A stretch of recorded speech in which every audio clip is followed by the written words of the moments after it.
Selamat siang pemirsa, Lintas Fakta kembali hadir menemani Anda dengan berbagai informasi terkini dari wilayah Bogor dan sekitarnya. Bersama saya, Ibar Hegar, kami telah merangkum sejumlah peristiwa yang terjadi dalam beberapa hari terakhir untuk Anda. Mulai dari keamanan perayaan Cap Gomeh, kenaikan harga kebutuhan pokok di Pasar Cibinong, antusiasme warga menghadiri pameran artefak Rasulullah di Stadion Pakansari yang diresmikan oleh Bupati Bogor, hingga kisah inspiratif yang berasal dari Parung. Berikut informasinya.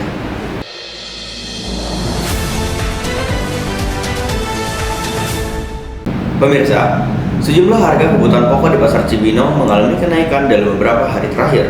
Kenaikan ini dikeluhkan oleh para pembeli maupun pedagang karena dinilai cukup mempengaruhi aktivitas jual beli di pasar tradisional. Para pedagang berharap harga dapat bergerak stabil agar daya beli masyarakat tidak terus menurun. Menjelang Ramadan 2026, harga beberapa bahan pokok di sejumlah wilayah di Kabupaten Bogor mengalami kenaikan harga yang cukup signifikan. Salah satunya di tempat saya berada di Pasar Cibinong.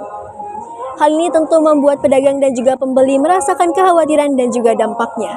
Salah satu pedagang di Pasar Cibinong mengungkapkan harga daging ayam mencapai Rp40.000 per kilogram, sementara harga sayuran lainnya meningkat hingga 10% dibanding 3 minggu sebelum Ramadan. Drastis tahun ini kenaikannya dibanding tahun kemarin 10.000. Iya, dari 35 ke 45. Itu mah jelas pasti naik lagi kalau menjelang lebaran mah, seminggu mau lebaran ini udah mulai naik lagi. Kalau ayam sih masih ada terus, nggak mungkin kekurangan, cuman harganya aja melambung.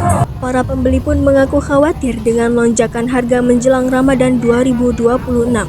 Mereka harus menyesuaikan belanja agar tetap sesuai dengan anggaran rumah tangga. Namanya Dewi Utari. Daging ya, daging karena memang kan daging, ayam, kemudian cabai, itu bawang juga udah kerasa juga naik. Secara umum pasti akan mengganggu rumah tangga secara umum ya, karena pasti yang tadinya anggarannya misalnya bisa dengan uang 100.000 bisa beli berapa item, tapi sekarang misalnya 100.000 cuma bisa dapat berapa item. Berdasarkan pengamatan yang telah dilakukan, kenaikan harga bahan pokok ini dipengaruhi oleh beberapa faktor, termasuk pasokan yang terbatas dan juga meningkatnya permintaan menjelang Ramadan. Kondisi ini menjadi perhatian masyarakat karena harga bahan pokok seperti daging, sayuran, dan juga minyak menjadi kebutuhan utama masyarakat sehari-hari. Pedagang dan pembeli wilayah Pasar Cibinong berharap lonjakan harga bahan pokok dapat menurun seiring berjalannya waktu. Demikian laporan mengenai kenaikan harga bahan pokok di Pasar Cibinong. Saya, Mutia Khafid, melaporkan dari Pasar Cibinong, kembali ke studio. Selanjutnya pemirsa, aparat keamanan melakukan pengamanan ketat dalam perayaan Cap Gomeh yang berlangsung di wilayah Bogor. Pengamanan dilakukan untuk memastikan rangkaian acara berjalan dengan aman dan tertib di tengah antusiasme masyarakat yang memadati lokasi perayaan. Sejumlah personel kepolisian bersama petugas lainnya turut diterjunkan untuk mengatur arus lalu lintas serta menjaga situasi tetap kondusif selama kegiatan berlangsung. Baik, selamat malam pemirsa, saya Mutia Khafid. Saat ini saya sedang berada di kawasan Jalan Surya Kencana, Kota Bogor yang menjadi pusat perayaan Cap Gomeh 2026, tepatnya di dekat Wihara Danagun. Pantauan di lokasi, arus pengunjung terpantau padat. Pada sore hari, arus dapat dikendalikan oleh pengamanan yang dilakukan oleh polisi. Namun, ketika malam hari, terlihat peningkatan jumlah pengunjung sehingga arus pengunjung tidak dapat dikendalikan dan terlihat tidak kondusif. Dengan pengamanan yang disiagakan di sepanjang Jalan Surya Kencana. Petugas mengimbau masyarakat untuk tetap menjaga ketertiban serta mengikuti arahan petugas demi kelancaran acara. Baik, untuk pengamanan kegiatan Cap Gomeh hari ini dari kepolisian kurang lebih 250-an lah ya. Belum ditambah dari keamanan dari instansi lain, baik dari Pol PP, kemudian dari TNI, kemudian dari stakeholder yang ada di wilayah Kota Bogor. Perayaan Cap Gomeh 2026 di kawasan Surya Kencana, Kota Bogor berlangsung meriah dengan pengamanan ketat dari aparat gabungan seluruh Kota Bogor. Saya Mutia Khafid melaporkan langsung dari Surya Kencana, Kota Bogor, kembali ke studio. Kemudian pemirsa, dari sektor religi, ribuan masyarakat memadati kawasan Stadion Pakansari untuk menghadiri sebuah festival yang menarik perhatian masyarakat. Ribuan masyarakat memadati kawasan Stadion Pakansari untuk menghadiri pameran artefak Rasulullah. Acara ini menampilkan berbagai peninggalan yang diyakini berkaitan dengan Nabi Muhammad SAW dan menjadi daya tarik tersendiri bagi para pengunjung. Selamat siang pemirsa, saat ini saya melaporkan langsung peresmian pameran artefak Rasulullah SAW yang berlangsung secara khidmat di Laga Satria, Pekansari, Cibinong, Kabupaten Bogor, Jumat 20 Februari 2026. Kegiatan ini secara resmi dibuka oleh Bapak Rudi Susmanto selaku Bupati Bogor, dibersamai oleh Syekh Dr. Andes Misbahul Anam MT selaku juru bicara penyelenggara pameran artefak, yang menandai dimulainya pameran dengan melakukan pemotongan beduk secara bersama. 1, 2, 3.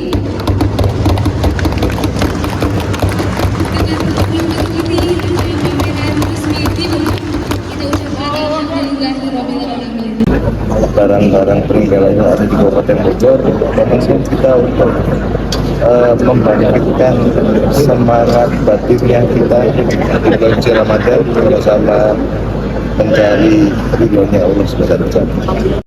Pameran ini menampilkan berbagai artefak yang diyakini berkaitan dengan kehidupan Rasulullah SAW, seperti replika jejak sandal, rambut, hingga benda-benda bersejarah yang didatangkan dari koleksi internasional. Jadi terbesar dalam konteks yang pertama lamanya waktu dan di bulan suci Ramadan. Yang kedua terbesar karena gratis total untuk masyarakat. Sejak tadi pagi, pengunjung dari berbagai daerah memadati lokasi untuk melihat artefak sekaligus menyaksikan peresmian secara langsung dan mengikuti sesi edukasi yang disediakan oleh panitia. Hal ini menunjukkan tingkat antusiasme masyarakat yang tinggi serta respon positif yang diberikan oleh masyarakat. Saya Mutia Khafid melaporkan dari Laga Satria, Pekansari, Cibinong, Kabupaten Bogor. Kembali ke studio.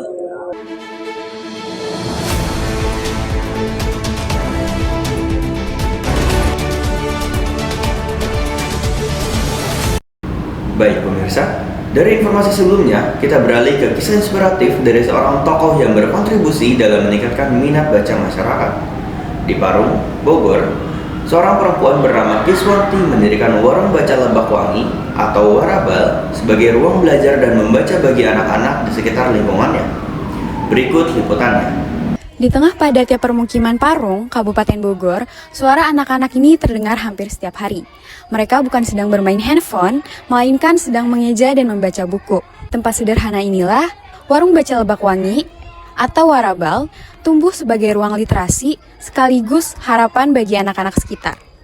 Selamat pagi pemirsa, saya Nadira dan sekarang saya sedang berada di Warung Baca Lebak Wangi. Berawal dari keprihatinan terhadap rendahnya minat baca anak-anak di lingkungan sekitar, Warabal didirikan sebagai ruang belajar alternatif.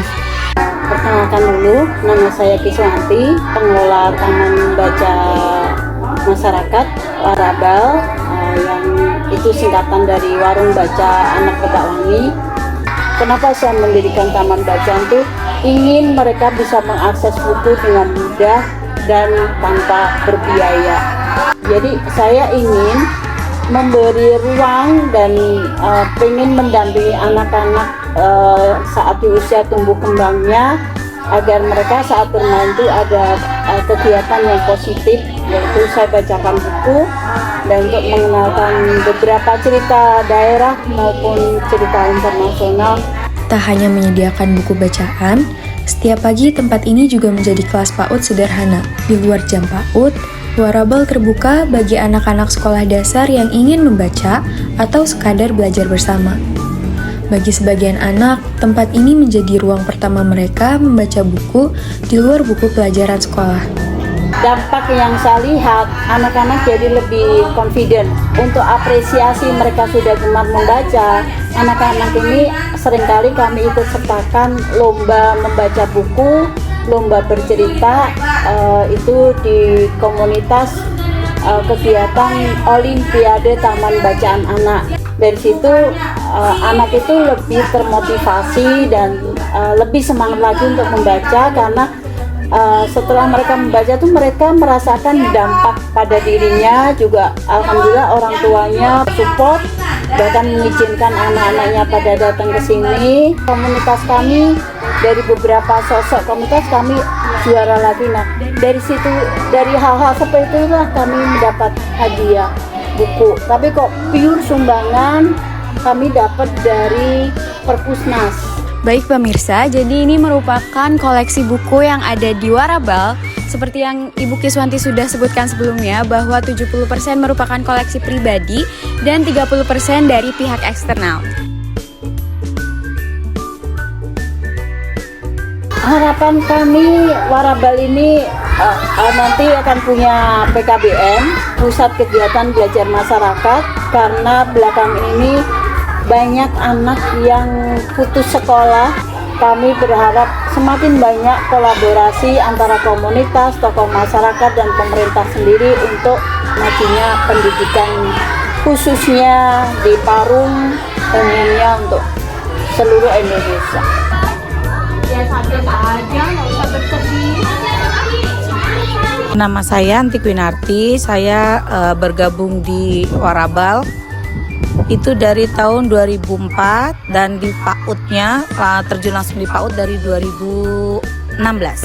Di tahun 2017 awal saya gabung ke PAUD, diajak yuk main sama malaikat, mau enggak gitu. Pertama saya nggak paham malaikat itu apa, nggak taunya anak-anak. Kita pastikan anak itu dalam mood yang baik atau dalam seumpama dia datang keadaannya nangis atau gimana, kita tenangkan dulu, terus kita ajak komunikasi dulu, udah agak tenang baru kita ajak kegiatan. Walaupun tidak semua yang dari kurikulum kita ambil, kita yang ambil yang pokok-pokoknya aja, yang penting pencapaian anak-anak secara maksimal insya Allah dapat. Dan yang lebih penting kan kita menerapkan karakter dulu ke anak. Kedepannya semoga Warabal makin banyak dipercaya sama masyarakat sekitar maupun masyarakat yang jauh, untuk mereka mempercayakan anak yang nitip di sini, di sekolah di sini. Warabal bukan sekadar tempat membaca. Disinilah kebiasaan belajar diterapkan sejak usia dini melalui tangan-tangan relawan yang bekerja setulus hati. Dari ruang sederhana di Parung, literasi tumbuh perlahan, menciptakan generasi yang percaya diri dan berani bermimpi. Saya Nadira Zafira Akilah, melaporkan dari Parung, kembali ke studio. Pemirsa, demikian rangkaian informasi yang dapat kami sampaikan dalam Lintas Fakta hari ini. Terima kasih atas perhatian Anda. Saya Hibar Hegar beserta seluruh tim yang bertugas undur diri. Sampai jumpa pada kesempatan berikutnya. Selamat siang.